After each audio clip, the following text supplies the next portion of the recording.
So I prepare the people by saying na may anak ako, but be careful because sinabi ko talaga sa kanila, she can be a, you know, talagang Mayor Inday.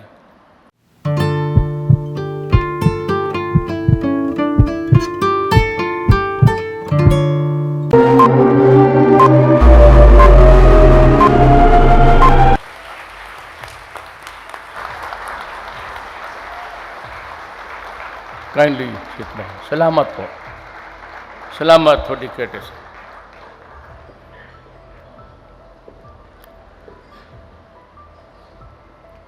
President Fidel V. Ramos, President Estrada, Excellencies of the Diplomatic Corps, Trade and Industry Secretary Ramon Lopez and other members of the Cabinet, Philippine Chamber of Commerce and Industry officers and members led by President Alegria Sibal Limhoco, members of the Philippine Business Conference and Exposition led by Chairman Ramon Ang, the 44th Philippine Business Conference Exposition awardees, ladies and gentlemen. With two presidents behind me, and I'm nakakahiya po. And of course, in particular sa inyo, you know, I am sure that the two presidents would not be happy with just a minute and a half, then I leave. Though, of course, I have about 3 more commitments, and one of those events would be the marriage of Coco Pimentel. He will be happy again. Yes, because, I'm not, but I also have 2 wives. Sharon, and maybe all the others behind and in front of me. Totoo man yan, babulahan pa tayo. About 1/3 of you here are all guilty of perfidy.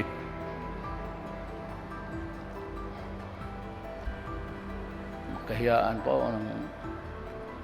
You know, I might read the prepared speech later if I have the time.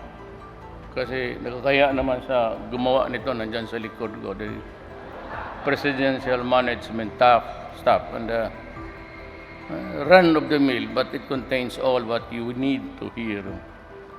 But you know, early on, just after a few days after I was inaugurated to work for the national government, everybody was bewailing EDSA Plaza.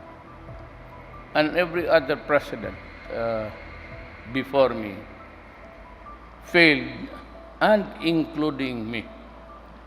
You know, to operate a huge country with the longest coastline, islands for islands, 7,000 islands for the Philippines. I would have needed money even to start with EDSA.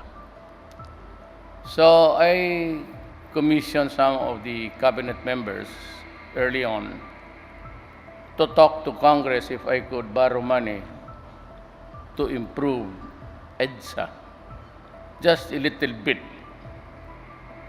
And I said if you would want me to declare a national emergency, and I can borrow money so that I could do something about EDSA. At that early, I realized that the other presidents, including me, will just have to work with everybody, and that the powers of the president is not that great or absolute. So yung narinig nila,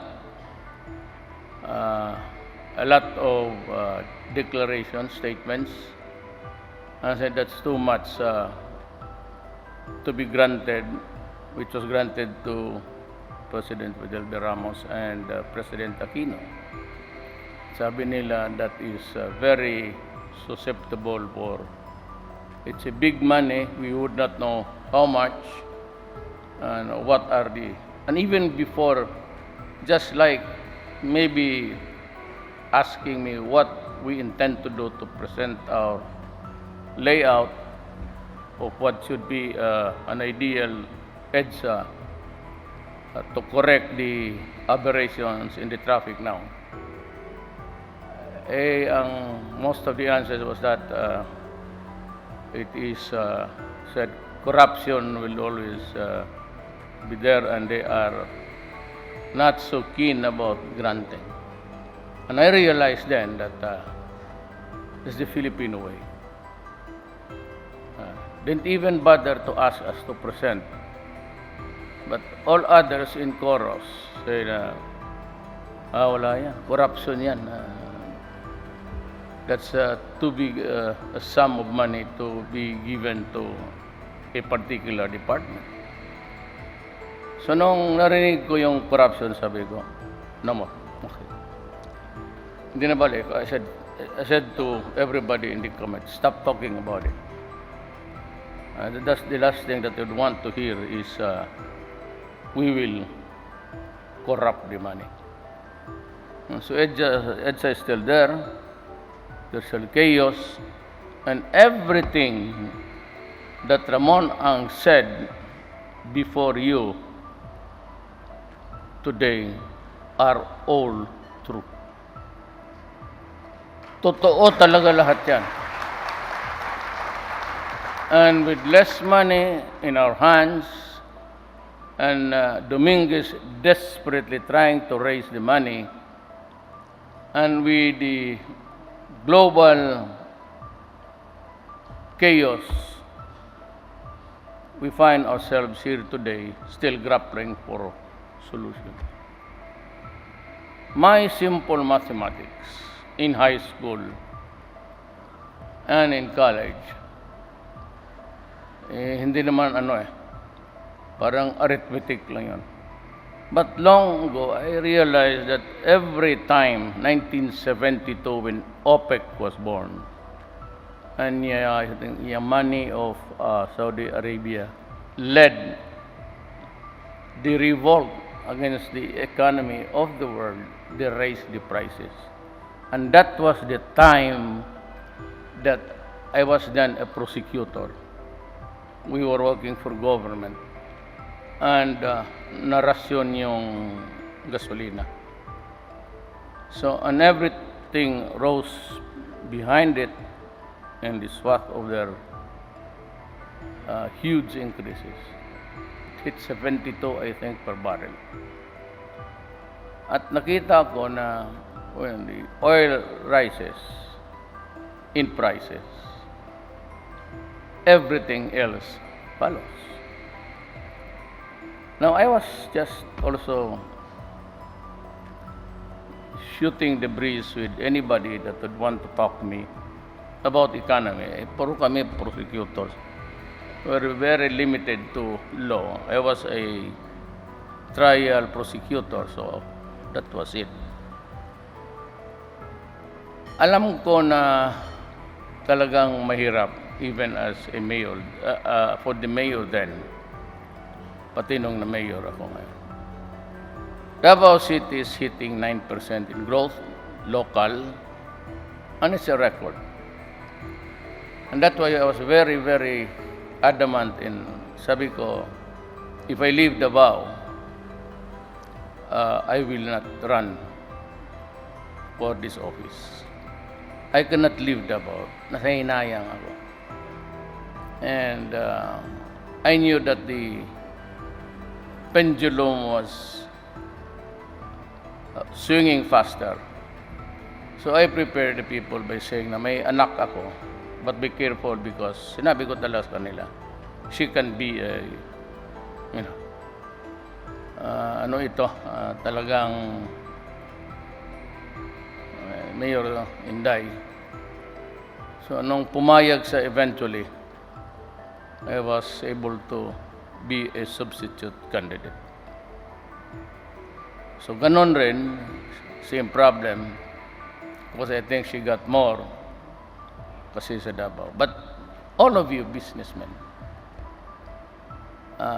kindly take a look at Davao. You've been there. You've been there daytime, nighttime. Basta gano'n na lang sana. I would have wanted, but I know si Inday naman, I don't know if she exceeded the speed limit of her. I reduced the number of hours for people to go out at night and see from 2 to 1. Sabi ko, kailangan tayo matulog, pati ang mga anak natin. Sige, inom. And you know, yung mga waiters, they are there also with their families. And everybody is drinking and smoking. So I also, when I banned smoking, I also banned myself from smoking. And we have a good law in Davao. At 12 o'clock, midnight, Davao is a very lonely place. Wala kang makita ma-standby except dyan sa convenience store. And nobody walks around. Not because I wanted it, though I was the first to enforce it. And they like it now. So ganon ang gusto ko sanang ambience, the environment to create productivity. Apparently, it's really a question of money. Money and money.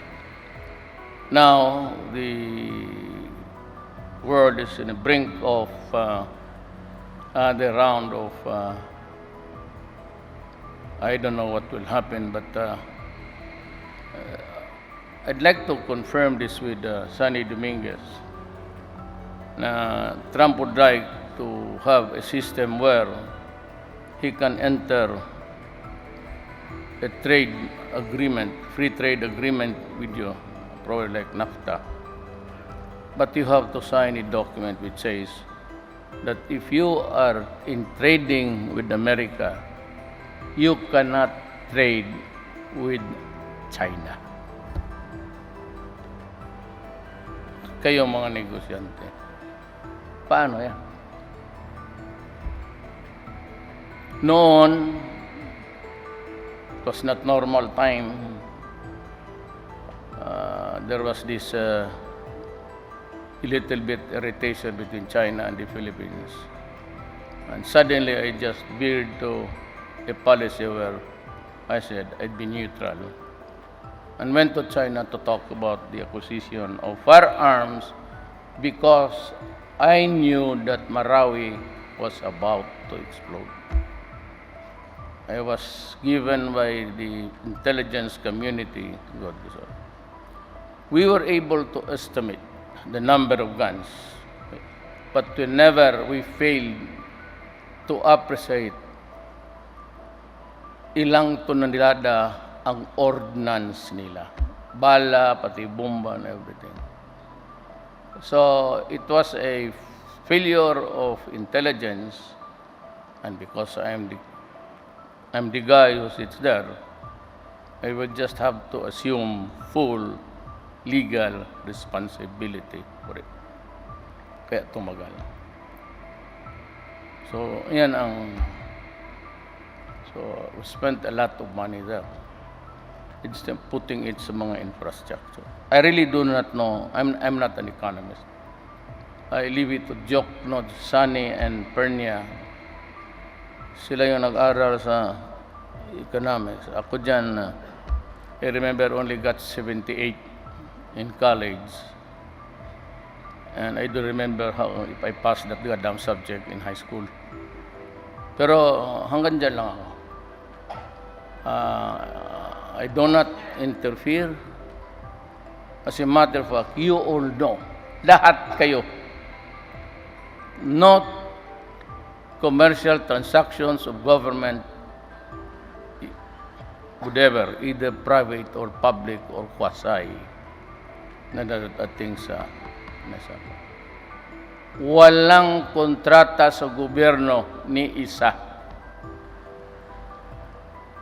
MRT, LRT, reclamation, lahat yan. It starts and ends with the cabinet member. I do not even call them because I know that my conversation, my narratives are being taped by China, Russia, America, Israel, and everybody there. So I only talk to my cabinet members personally. For the life of me, I have not called anybody. Wala akong tinawag na cabinet member about anything about money. Wala talaga. Zero ako. Declarations, foreign policy, lahat. Promotions. Hanggang dyan lang ako. Bawal sila magdala ng commercial paper. And they are not supposed to talk to me about that.